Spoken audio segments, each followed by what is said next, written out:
마음의 몽환은 일어나지 않고 있는 생각과 더불어 시작된다. 그 다음에 이 생각이 일어난다. 일어나지 않고 있는 것은 일어나야 한다. 파도는 전에는 바다 안에 일어나지 않은 것이었다. 그러므로 일어나지 않고 있는 파도를 바라보라. 파도 없는 공간을 보라. 파도가 일어나기 전에 그 싹을 잘라버려라. 나는 그대에게 파도가 일어나는 것을 허락하지 말라고 말하고 있다. 파도가 일어나기 전 그것은 일어나지 않고 있다는 생각이다. 생각은 일어나야 하고 그러면 일어나고 그러면 고통이다. 맞는가? 그 생각이 가면 다른 생각이 온다. 일어나지 않음, 일어남, 그리고 떨어짐. 이것이 삶의 과정이다. 이것을 깨닫는 것이 마음의 몽환을 방지하는 길이다. 바로 지금 일어나지 않고 있는 한 생각을 가져와 보라. 이것은 강도들이 소굴을 보는 것이다. 그들은 소굴에서 나와 그대의 집으로 들어와서 물건을 훔칠 것이다. 지금 한 생각을 익혀보라. 일어나지 않은 한 생각을 오도록 초대하라.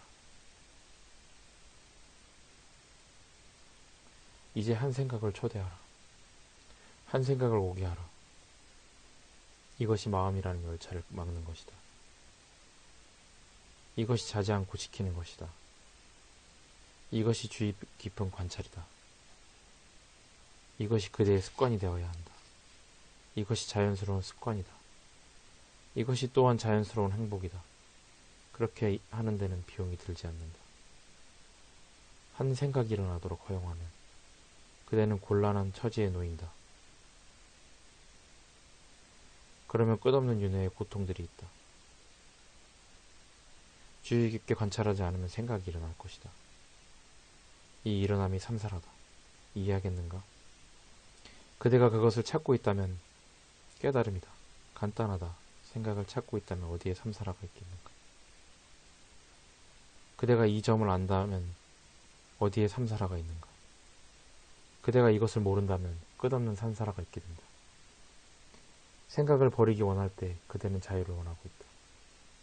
그렇게 하라. 여기에는 어떤 비밀이 있다. 그렇게 하면 그대는 그것을 얻을 것이다. 그대가 그것을 얻으면 우리는 그 점에 관하여 이야기를 나눌 수 있을 것이다.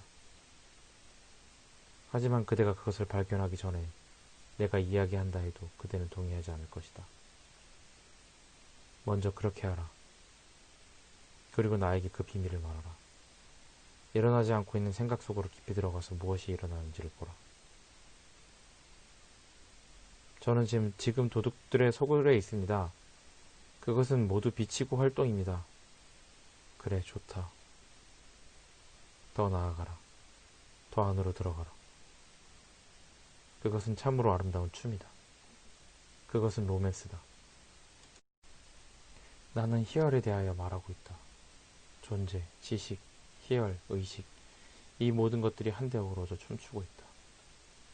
그냥 이렇게 하고 주위를 둘러보라. 그 소굴이 파도가 되었습니다. 좋다. 매우 훌륭하다. 더 나아가 보라. 너머로 더 나아가 보라. 아무것도 없습니다. 바로 그것이다. 이제 그대는 그것을 가졌다. 여기에 머물도록 하라. 저는 저 자신이 거짓말쟁이 같은 아무 자격 없는 사람이라고 느껴집니다. 저는 영적 체험들을 많이 했지만 여전히 마음이 일어나기 때문입니다. 그대가 마음을 보았다고? 정말인가? 그것은 유령이다. 그것은 실제로는 존재하지 않는다. 그대가 무엇인가를 바라자마자 마음이라는 유령이 일어난다. 그대가 무엇인가를 바란다면 마음이라는 이 유령이 그대를 괴롭힐 것이다. 욕망을 버려라. 그리하면 마음이 어디에 있겠는가? 욕망이 있는 곳에는 걱정도 있게 마련이다. 그대는 마음 없이도 잘 살 수 있다. 아주 잘 살 수 있다. 마음이 없을 때 그대는 지혜롭고 마음이 있을 때 그대는 어리석다.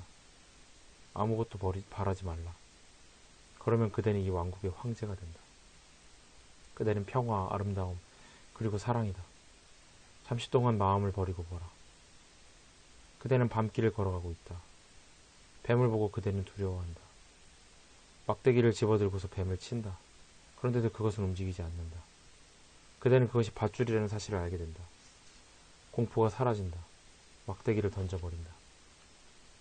마음하기 그대는 누구인가라고 물으면 그것은 사라질 것이다. 마음이라는 뱀을 보라. 그것이 진짜인지 알아내라. 생각들은 그대 자신의 얼굴을 보는 데 장애물이다. 아무 생각도 일으키지 말라. 그리고 그대가 누구인지를 발견하라. 지난 며칠 동안 저는 추락하는 꿈을 계속 꾸었습니다. 굉장히 높은 곳에서 바다로 추락하다가 무서워 잠에서 깨어납니다. 이것이 여기에서 일어나고 있는 일들과 관련이 있습니까? 이것들은 무의식의 마음 안에 있는 바사나들, 욕망들, 그리고 경향성들이다. 명상 이해 혹은 탐구가 그것들을 휘저어 올라오게 하였다. 바닥에는 진창이 있지만 그것은 깨끗해 보인다. 그것을 휘저으면 어떤 일이 일어날까? 이 탐구는 그것들을 휘저어 올라오게 한다. 휘저으면 그것은 떠오를 것이다. 그러면 그것은 사라진다. 이제 그대는 알지 못했던 것들이 거기에 있음을 알게 된다. 그대가 명상을 하면 무의식의 마음 안에 놓여 잠복하고 있던 오물이 휘저어진다. 그대는 전에는 그것들을 결코 자각하지 못했다. 그것들을 누워서 기다리고 있다가 때가 다가오면 그대의 다음번 화신이 된다. 이제 그것은 명상으로 마음의 고유로 휘저어진다. 그것이 떠오른다. 떠오른 것은 사라진다. 그대는 이제 오물을 볼 수 있다. 오물들을 던져버려라. 아니면 다른 사람들처럼 지니고 다녀라. 아무도 생각하지 않는다. 아무도 상관하지 않는다. 이것은 생과 사의 윤회라 부른다. 그대가 이 잠재적 경향성들, 즉 바사나들인 오물을 휘젓지 않는다면 그것들은 바닥에 자리 잡을 것이다. 그 뒤에 그대는 새로운 욕망들을 계속해서 축적할 것이다. 이 윤회는 끝이 없을 것이다. 다음 생에 밑바닥에 있던 욕망들이 먼저 나타날 것이다. 그리고 새로운 욕망들이 바닥에 자리 잡을 것이다. 이것이 생과 사의 윤회다. 그대는 나는 누구인가를 탐구해야 한다. 이 탐구는 모든 것을 소멸시킬 것이다. 이 탐구는 탐구의 길에 놓여있는 모든 것을 불태워버릴 것이다. 마음이 맑기 때문에 미래는 오지 않을 것이다. 미래는 언젠가는 밑바닥에 더럽혀지지 않을 것이다. 더럽지 않을 것이다. 미래에 언젠가는 밑바닥이 더럽지 않을 것이다. 모든 것이 휘저어지고 불태워졌다. 현재가 머무를 것이다. 현재 속에는 자신이 누구인지를 알게 되면 그대는 행위자가 되지 않는다. 그러므로 행위에서 나온 활동들은 아무런 흔적들을 남기지 않을 것이다. 그러므로 과거나 미래와 관계하지 말라. 과거와 미래 사이에서 그대는 무엇을 보는가? 지금입니다. 그렇다. 마음은 그대를 항상 과거의 쾌락들과 습관들에게로 데려간다. 그러면 그대는 오래된 습관들을 씹게 된다. 현재라는 그대의 진정한 얼굴을 발견하는 것만이 새롭다. 이것이 용기다. 여기에 머문다면 그대는 바다를 건넜다. 그대의 일은 끝났다.